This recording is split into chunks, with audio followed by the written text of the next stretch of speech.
بسم اللہ الرحمن الرحیم فَاقْرَؤُوا مَا تَيَسَّرَ مِنَ الْقُرْآنِ اما بعد، آج میں آپ کو قرآن مجید پڑھنے کے متعلق عرض کروں گا کہ نماز میں کتنا قرآن مجید پڑھا جائے۔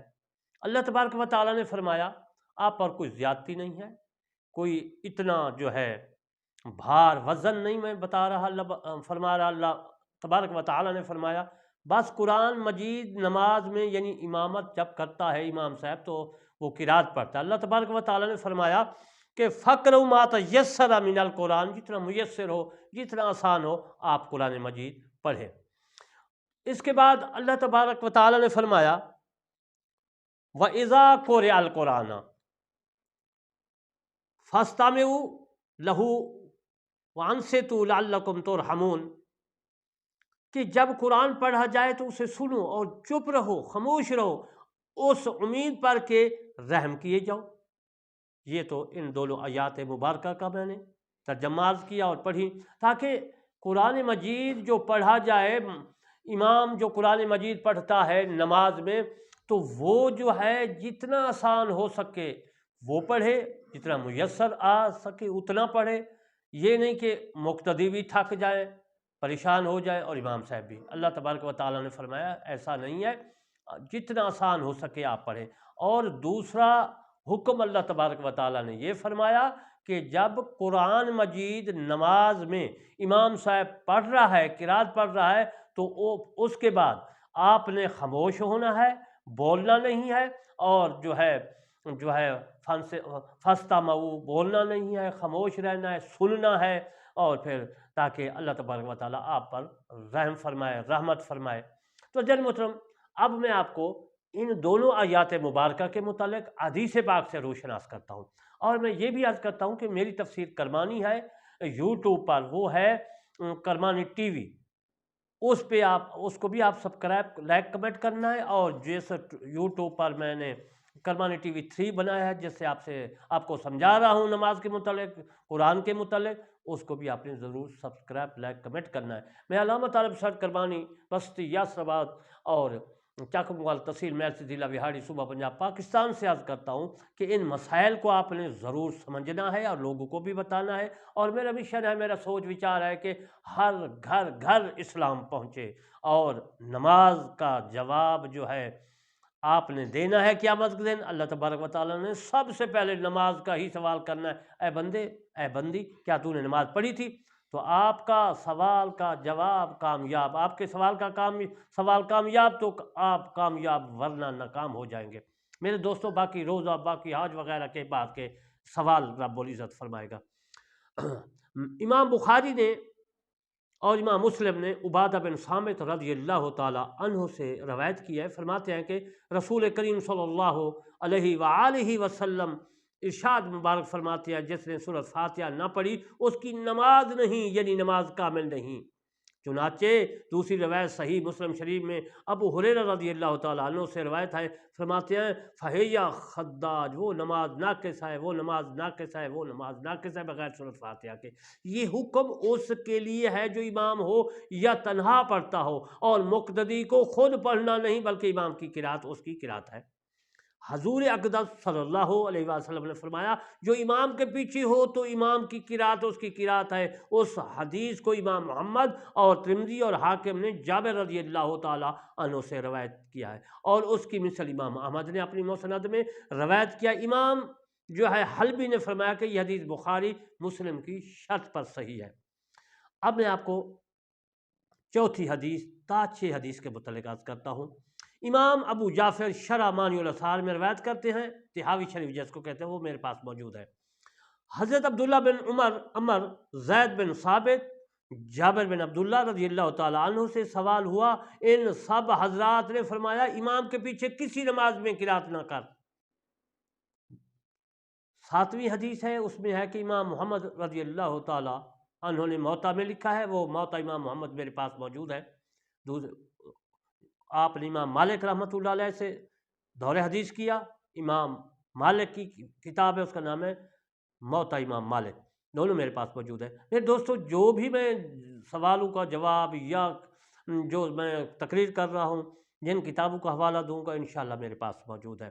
میرے دوستو، میرے عزیزو، اللہ تبارک و تعالیٰ نے جو قرآن میں فرمایا وہی حدیث پاک سے میں آپ کی خدمت میں عرض کر رہا ہوں، سمجھا رہا ہوں۔ میں عرض کر رہا تھا کہ امام محمد نے اپنی کتاب موطا میں لکھا ہے کہ عبداللہ بن مسعود رضی اللہ تعالیٰ عنہ سے امام کے پیچھے قرات کے بارے میں سوال ہوا، فرمایا خاموش رہ کر نماز میں شغل ہے اور امام کی قرات تجھے کافی ہے۔ سعد بن ابی وقاص رضی اللہ تعالیٰ عنہ نے فرمایا میں دوست رکھتا ہوں کہ جو امام کے پیچھے قرات کرے اس کے منہ میں انگارہ ہو۔ امیر المومنین عمر فاروق اعظم رضی اللہ تعالیٰ عنہ فرماتے ہیں جو امام کے پیچھے قرات کرتا ہے کاش اس کے منہ میں پتھر ہو۔ حضرت علی رضی اللہ تعالیٰ عنہ سے منقول ہے، فرمایا جس نے امام کے پیچھے قرات کی اسے فطرت سے خطا کی۔ اب میں آپ کو حدیث مبارکہ سے تو بتا چکا ہوں کہ کیونکہ آیات مبارکہ میں ہے کہ جب قرآن مجید پڑھا جائے فاستمعوا لہ وانصتوا لعلکم ترحمون، خاموش رہو۔ تو خاموشی کے متعلق صحابہ کرام نے پتھر کے بارے میں فرمایا، بہت کچھ فرمایا، آپ نے سنا۔ اب میں آپ کو احکام فقیہ اس کے متعلق جو فقہاء کرام حنفیہ وہ کیا کہتے ہیں۔ یہ تو پہلے آپ کو معلوم ہو چکا ہے جو میں نے عرض کیا، قرات میں اتنی آواز جو ہے درکار ہے کہ اگر کوئی مانے مثلا شغل سماعت و شور و غل نہ ہو تو خود سن سکے، اگر اتنی آواز بھی نہ ہو تو نماز نہ ہوگی۔ اسی طرح جن معاملات میں نطق کو داخل جو ہے سب میں اتنی آواز ضروری ہے، مثلا جانور ذبح کرتے وقت بسم اللہ کہنا، طلاق، عطاق، استثناء یا سیدھا پڑھنے پر سیدھا تلاوت واجب ہونا۔ اب میں آپ کو فجر کے متعلق بات کرتا ہوں۔ فجر مغرب عشاء کی دو پہلی رکعت میں اور جمعہ و عیدین تراویح اور وتر رمضان کی سب میں امام پر جہر واجب ہے، اور مغرب کی تیسری اور عشاء کی تیسری چوتھی یا ظہر و عصر کی تمام رکعتوں میں آہستہ پڑھنا واجب ہے۔ یہ مسئلہ دور مختار میں بھی موجود ہے، عالمگیری میں بھی موجود ہے، باقی کافی کتابوں میں جوہرۃ النجرہ جو قدوری کی شرح ہے اس میں بھی موجود ہے۔ جوہرۃ النجرہ بھی میرے پاس ہے، قدوری بھی، میرے دوستو دور مختار بھی میرے پاس ہے۔ جس جہر کی یہ معنی ہے کہ دوسرے لوگ یعنی وہ کہ صف اول میں ہیں سن سکیں، یہ ادنا درجہ ہے اور اعلیٰ کے لیے کوئی حد مقرر نہیں، اور ایسا یہ خود سن سکے یہ عام کتب میں مسئلہ موجود ہے۔ اس طرح پڑھنا کہ فقط وہ ایک آدمی جو اس کے قریب ہے سن سکیں، جہر نہیں بلکہ آہستہ، یہ دور مختار فتاوی ہے اس میں موجود ہے، اس کی شرح رد المحتار۔ حاجت سے زیادہ اس قدر بلند آواز سے پڑھنا کہ اپنے یا دوسرے کے لیے باعث تکلیف ہو بالکل مکروہ ہے، ایسا نہیں کرنا چاہیے، خود پکار نہیں کرنا چاہیے، ایسا پڑھنا چاہیے۔ یہ رد المحتار جو میں نے عرض کیا دور مختار کی شرح ہے۔ ایسا پڑھ رہا تھا ایک آدمی، دوسرا شخص شامل ہو گیا تو جو باقی ہے اسے جہر سے پڑھے اور جو پڑھ چکا ہے اس کا اعادہ نہیں ہے، یہ رد المحتار فتاوی شامی میں موجود ہے۔ ایک بڑی آیات جیسے آیات الکرسی یا آیات مدائن اگر ایک رکعت میں وہ اس میں کا بعض پڑھا اور دوسری میں بعض تو جائز ہے، جبکہ ہر رکعت میں جتنا پڑھا بقدر 3 آیات کے ہو۔ یہ مسئلہ فتاوی عالمگیری میں بھی موجود ہے، فتاوی قاضی خان میں بھی موجود ہے، مزمرات میں بھی موجود ہے، اور اس کے بعد بہار شریعت میں بھی موجود ہے، اور دور مختار میں بھی موجود ہے۔ دن کے نوافل میں آہستہ پڑھنا واجب ہے اور رات کے نوافل میں اختیار ہے، اگر نہ پڑھے اور جماعت سے رات کے نفل پڑھے تو جہر واجب ہے۔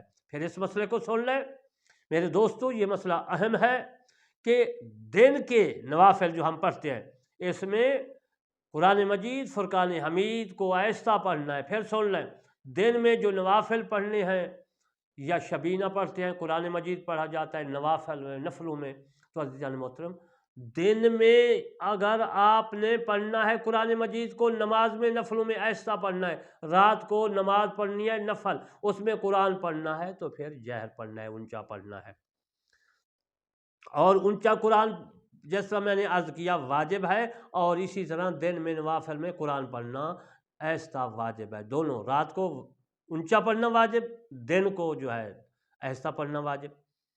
جہری کی قضا اگرچہ دن میں ہو امام پر جہر واجب ہے، اور سری کی قضا میں آہستہ پڑھنا واجب ہے اگرچہ رات میں ادا کرے، یہ فتاوی عالمگیری میں بھی ہے، دور مختار میں بھی یہ مسئلہ موجود ہے۔ 4 رکعت فرض کی پہلی دونوں رکعتوں میں سورت بھول گیا تو پچھلی رکعتوں میں پڑھنا واجب ہے، اور ایک میں بھول گیا ہے تو تیسری یا چوتھی میں پڑھے، اور مغرب کی پہلی دونوں میں بھول گیا تو تیسری میں پڑھے۔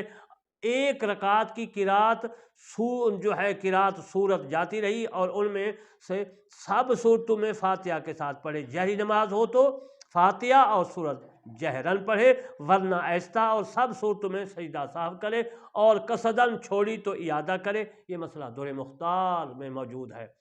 عزیز المحترم، انشاءاللہ بقیہ مسائل میں انداز کروں گا۔ نماز میں قرآن مجید جو ہے آہستہ پڑھنا چاہیے، دن میں اور رات کو جو ہے واجب ہے۔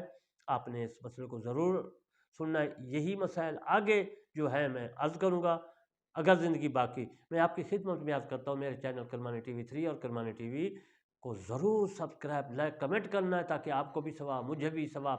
میں علامہ طالب حسین کرمانی، بستی یاسر آباد، چاکمال، تحصیل میرسد ضلع وہاڑی، صوبہ پنجاب، پاکستان سے عرض کرتا ہوں کہ میرا سوچ وچار ہے پوری دنیا میں اسلام پھیلے، قرآن پھیلے، میرے مصطفیٰ صلی اللہ علیہ وسلم کا فرمان جو ہے سمجھایا جائے، پھیلے۔ وما علینا الا البلاغ المبین۔